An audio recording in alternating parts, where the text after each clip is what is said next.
하나님의 말씀 로마서 12장 1절 2절입니다.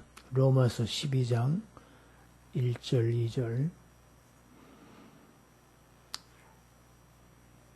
합독합니다. 그러므로 형제들아 내가 하나님의 모든 자비하심으로 너희를 권하노니 너희 몸을 하나님이 기뻐하시는 거룩한 산 제물로 드리라. 이는 너희가 드릴 영적 예배니라. 너희는 이 세대를 본받지 말고 오직 마음을 새롭게 함으로 변화를 받아 하나님의 선하시고 기뻐하시고 온전하신 뜻이 무엇인지 분별하도록 하라. 아멘.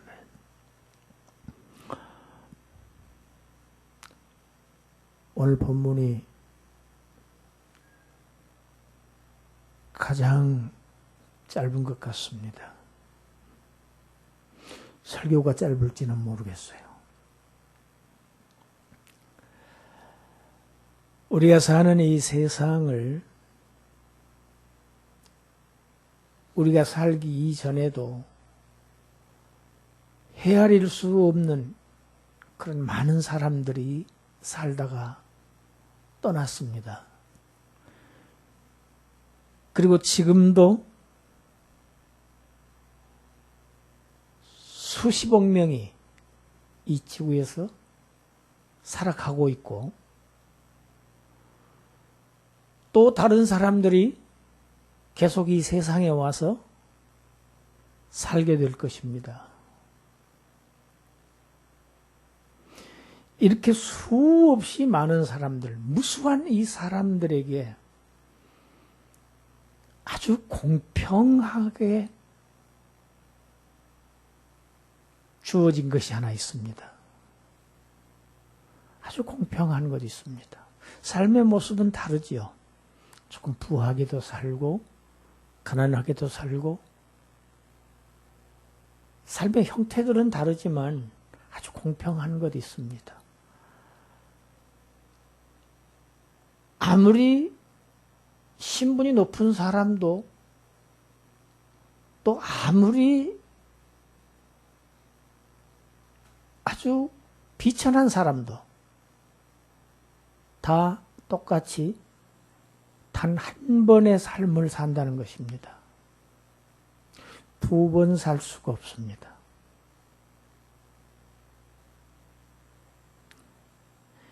이렇게 단 한 번 허락된 이 생을 어떻게 살 것인가? 매우 중요한 문제입니다.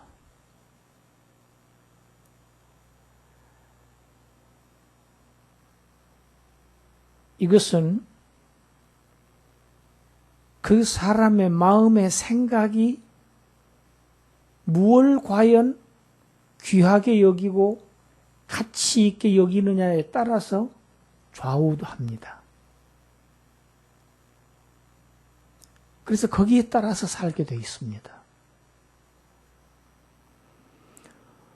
로마서 1장부터 11장까지 지난주까지의 말씀은 하나님께서 자기 백성을 오직 하나님의 은혜로 예수 그리스도의 희생을 통해서 구속하셨다. 죄를 용서하시고 자기 백성으로 삼으셨다. 이 구원의 교리를 가르친 것입니다. 그러니까 교리를 가르친 부분입니다. 그런데 이 12장 이후부터는 그렇게 하나님께서 은혜를 베풀어서 예수 그리스도께서 십자가에서 그 참혹한 죽음을 통해서 구원받은 하나님의 백성들이 이 땅에서 살아가는 동안에 어떻게 살아가야 할 것인가? 이렇게 실천적인 면을 지금 교훈하는 부분이 12장부터 그 이후의 말씀입니다.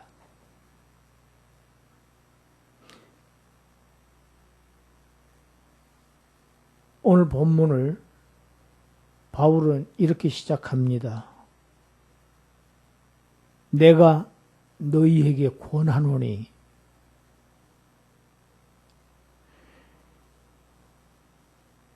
인간 바울이 권하는 게 아닙니다.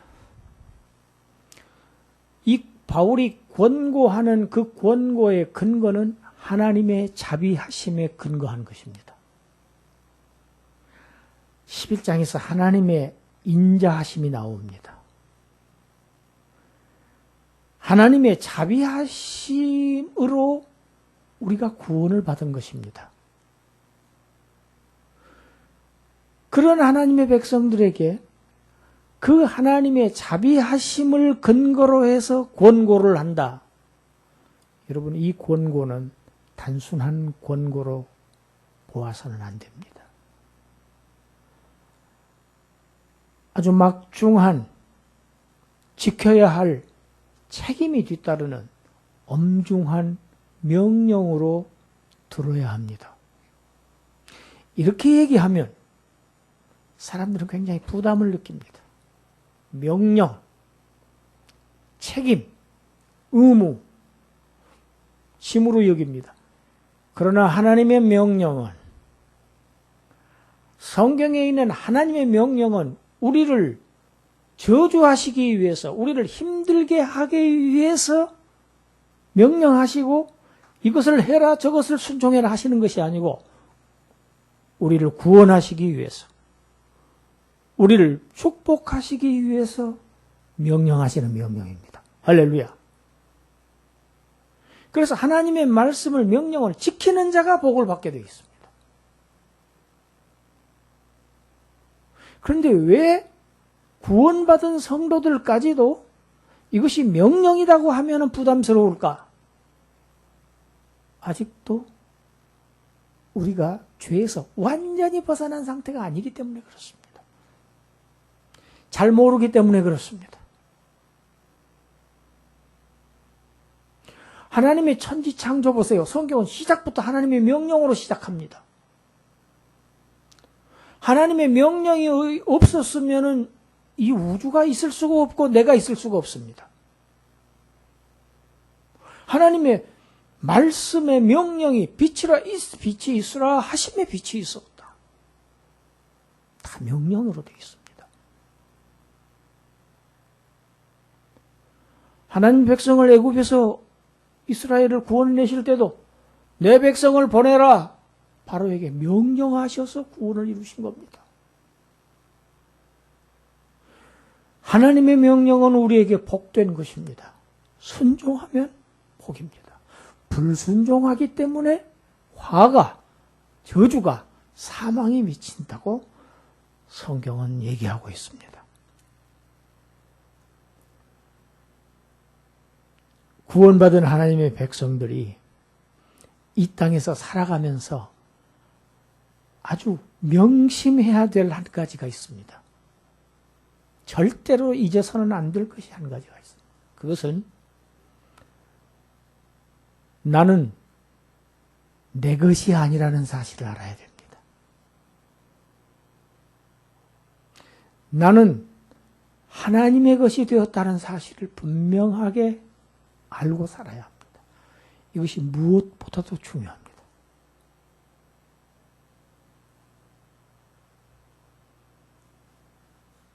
우리는 근본적으로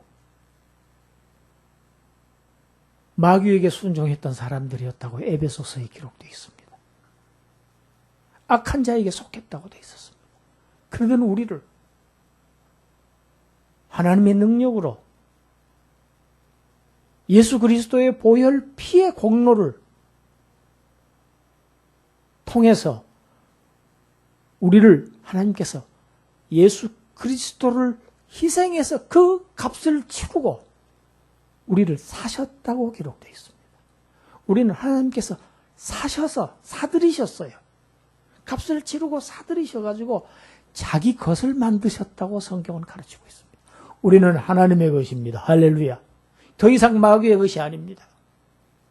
하나님의 자녀들입니다. 그래서 이 하나님의 자녀들은 내가 나의 것이 아니고 하나님의 자녀예요. 하나님의 소유입니다.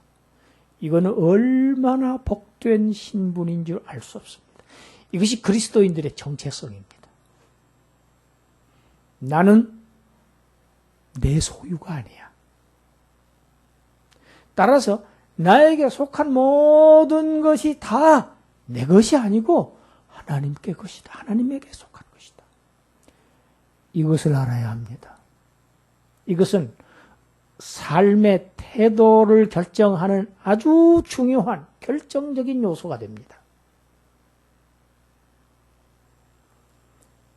사도는 오늘 두 절에서 두 가지를 권고합니다. 첫 번째 권고입니다. 너희 몸을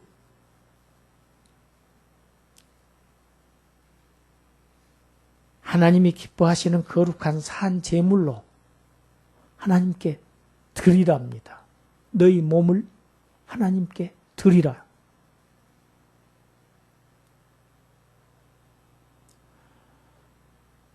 산 제물로 드리라.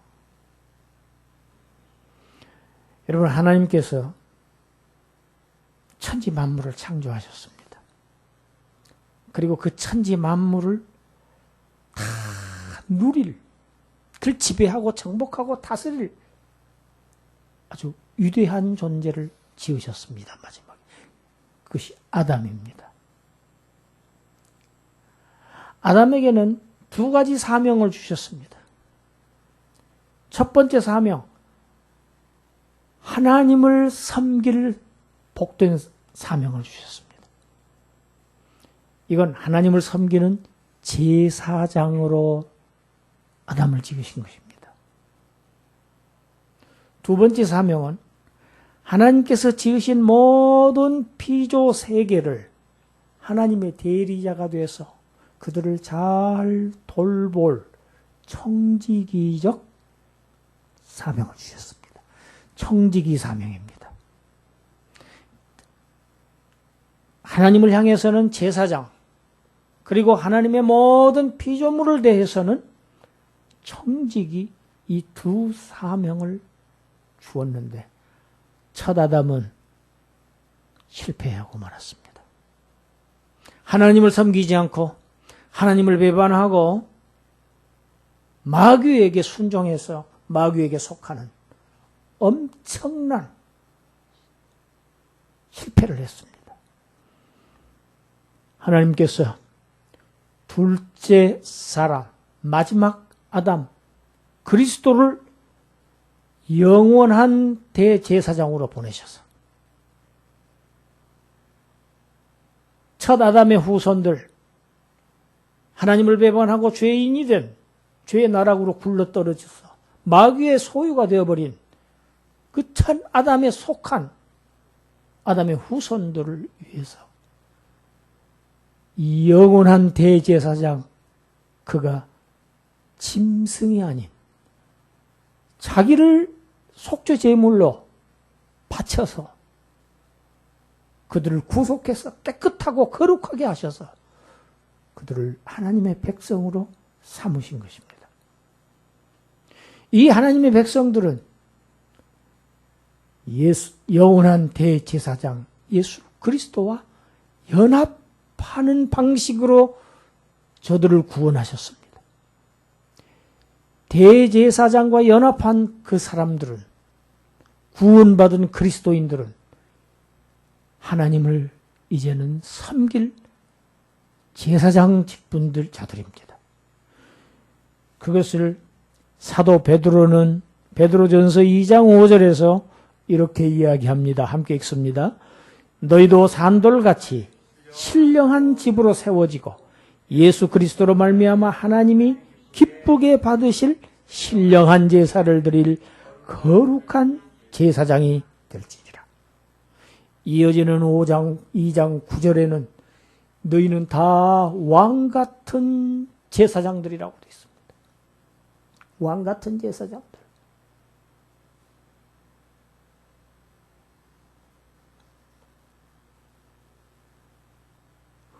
몸을 산 제물로 드리라. 몸을 드리라고 그랬어요. 몸이 뭡니까? 우리가 몸으로 이 땅에서 살아갑니다. 삶이 표현되는 것은 몸으로 표현됩니다. 우리의 모든 행동이 몸으로 표현됩니다. 몸은 우리의 삶과 행동의 표현의 수단입니다. 몸을 하나님께 드려라. 거룩한 제물로 하나님께 드려라. 이 얘기는 너희의 삶 전체를 하나님 앞에 거룩한 그러한 제물로 드리라는 말씀입니다.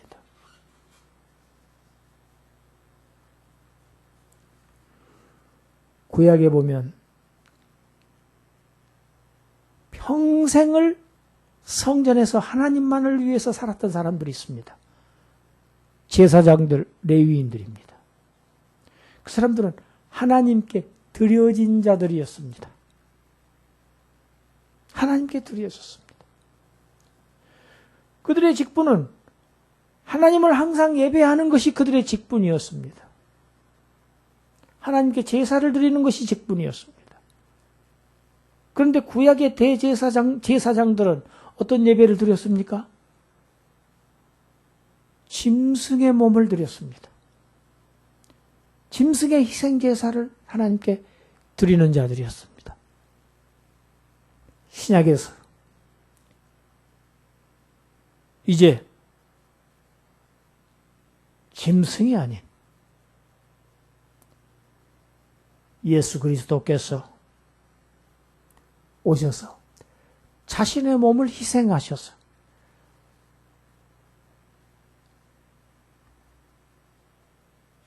하나님 앞에 산 제사를 드리셨습니다. 영원한 속죄의 제사를 드렸습니다. 영원한 속건제 제사를 드렸습니다. 영원한 화목제 제사를 드렸습니다.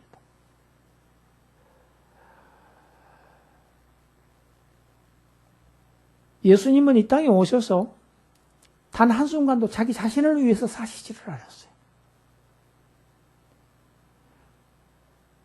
하나님의 뜻을 위해서 살았습니다. 하나님의 뜻을 위해서 자기 몸을 기꺼이 십자가에 내드리셨습니다. 죽기까지 복종하는 전부를 하나님께 드리는 삶을 사셨습니다. 그 결과 저와 여러분들이 속죄함을 얻고 하나님의 백성으로 회복이 된 것입니다. 그렇게 자신의 전부를 자신을 나를 내 것이라고 주장하지 않고 하나님의 것이라고 온전히 시인하고 하나님께 자신의 전부를 드린 그 그리스도를 모든 이름 위에 가장 높은 자리에 세우시고 모든 무릎을 다 하늘 위에 하늘 아래 땅 아래 있는 모든 사람들의 이름보다 더 높게 그들의 모든 무릎을 그 앞에 꿇게 하셨고 모든 사람들이 그 예수 그리스도를 주라 하나님이라고 부르게 하셨다. 이것이 빌립보서 2장입니다. 오늘 우리 교동문 내용이었죠.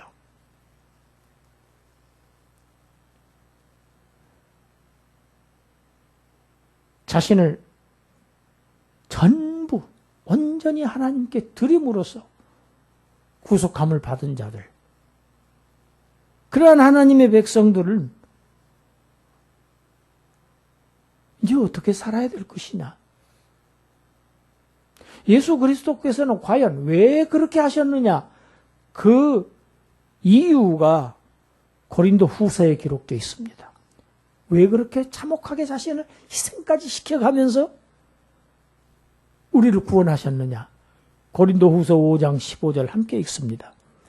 그가 모든 사람을 대신하여 죽으심은 살아있는 자들로 하여금 다시는 그들 자신을 위하여 살지 않고 오직 그들을 대신하여 죽었다가 다시 살아나신 이를 위하여 살게 하려 함이라. 목적이 분명합니다. 괜히 죽으신 게 아니에요. 목적이 분명합니다.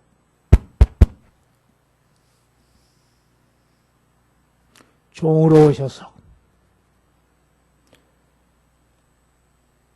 하나님의 아들이 종으로 오셨어요. 종. 종은 무조건 순종합니다. 주님은 오셔서 순종하지 않으신 것이 없어요. 하나님께 자신의 전부를 다 드린 그 그리스도를 모든 이름 위에 높이시고 모든 무릎을 그 앞에 꿇게 하시고 모든 사람의 하나님이 되게 하셨다.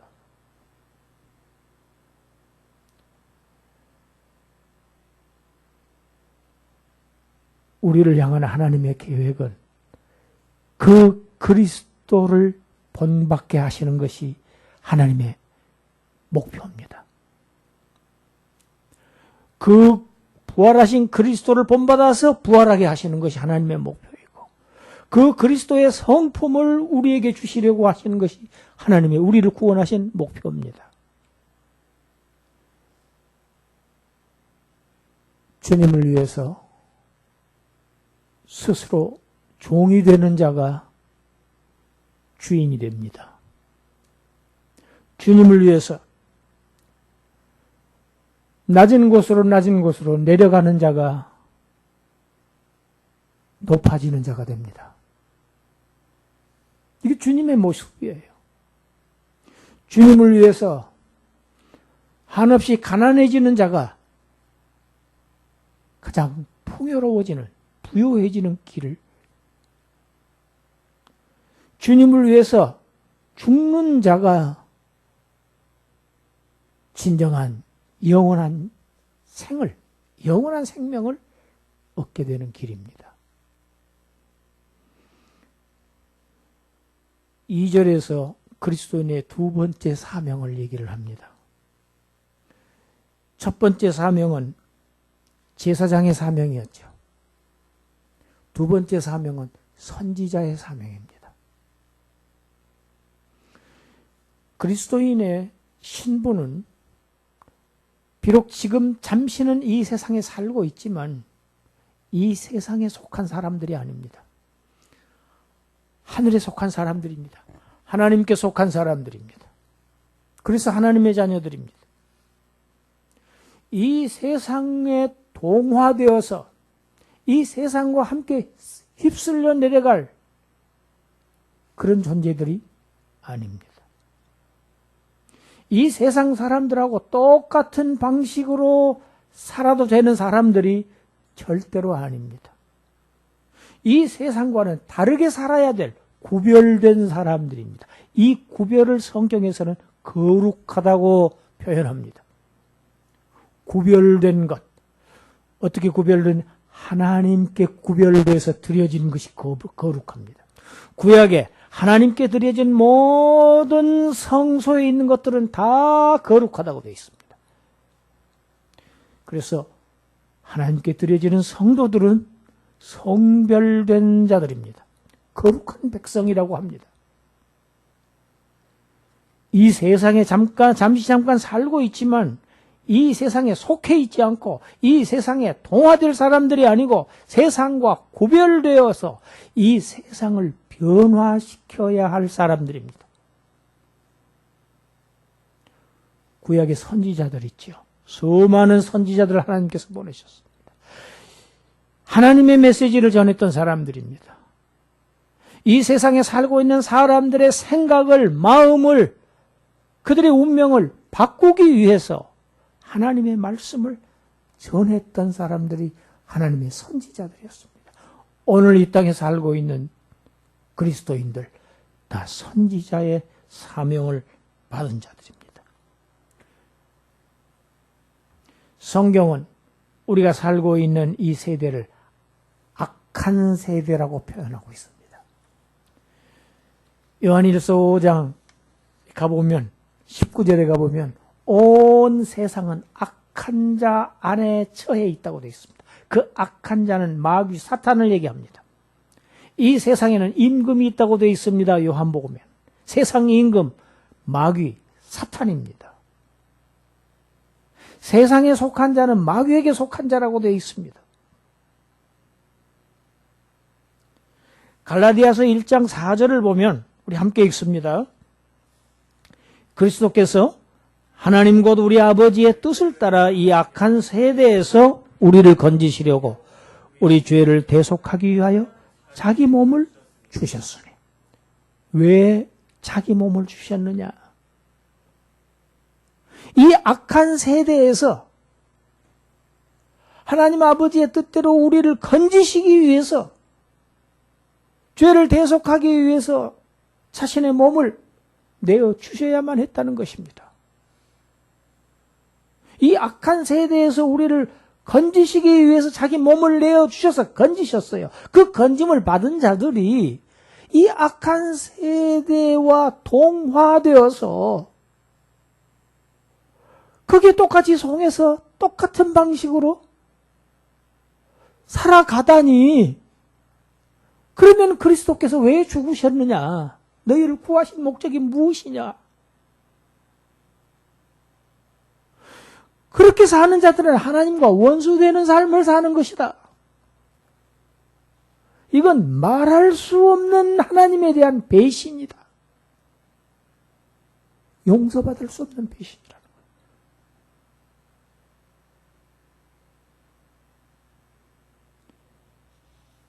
그래서 요한 1서 2장 15절에서 간곡하게 권합니다. 읽습니다. 이 세상이나 세상에 있는 것들을 사랑하지 말라. 누구든지 세상을 사랑하면 아버지의 사랑이 그 안에 있지 않다. 세상을 사랑하는 자 안에는 하나님의 사랑이 없다. 둘 다 있지가 않다. 어느 것 한 사랑밖에 있을 수 없다. 모든 인간들에게. 세상을 사랑하든지 하나님을 사랑하든지, 하나님도 사랑하고 세상도 사랑하고 이렇게 될 수 없다. 오늘날 그리스도인들의 문제가 바로 여기에 있습니다. 하나님도 사랑하고 동시에 세상도 사랑하고자 하는, 그러나 그렇게 할 수 없다고 예수님이 선을 그으셨어요. 산상수훈에서.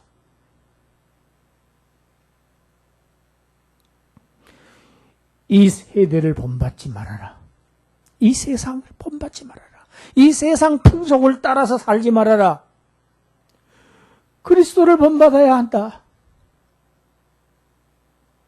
하나님께 온전히 자신을 들여서 너희를 구원하신 그리스도를 바라보아라. 그 그리스도를 얼마나 하나님께서 영광스럽게 하셨느냐. 그 그리스도를 본받게 되면은 너희가 영광스러워진다. 너희가 마음이 새롭게 된다. 너희가 변화된다. 마음이 새롭게 되어 변화된다. 이것이 메타노이아, 회개입니다. 회개. 회개는 무엇입니까? 마음이 새롭게 되어서 변화되는 것이, 이것이 진정한 회개입니다. 그리스도인들은 예수 그리스도를 본받았어요. 변화를 받고 하나님께서 기뻐하시고 하나님께서 온전하게 하신 그 하나님의 뜻이 무엇인지를 알아서 잘 분별해서 그 하나님의 뜻을 이 세상 사람들에게 가르쳐고 전해야 할 선지자들이다. 그리스도인들은 오늘 이 세상에서 선지자들로 살아야 합니다. 하나님을 향해서는 제사장으로 살아야 되고, 이 세상 사람들을 향해서는 선지자로 살아야 되는 것이 그리스도인들의 엄중한 두 사명입니다. 복된 사명입니다. 하나님께 헌신하는 제사장, 세상을 가르치는 선지자, 이 귀하고 복된 사명을 잘 감당하셔서 주님의 그 빛나는 영광에 들어가시는 그러한 여러분들이 다 되시기를 주님의 이름으로 축원합니다. 기도하겠습니다. 하나님, 우리를 구속하신 하나님의 그 고귀한 목적과 그 뜻을 우리가 바로 새기게 하시고, 나는 더 이상 나 것이 아니고 하나님의 것이 되었으니 이제 하나님을 위해서 살리라 결심하며 서원하며 기도하며 행하며 살아가는 복된 제사장들, 복된 선지자들 되게 하여 주시옵소서. 예수님 이름으로 기도드리옵나이다. 아멘.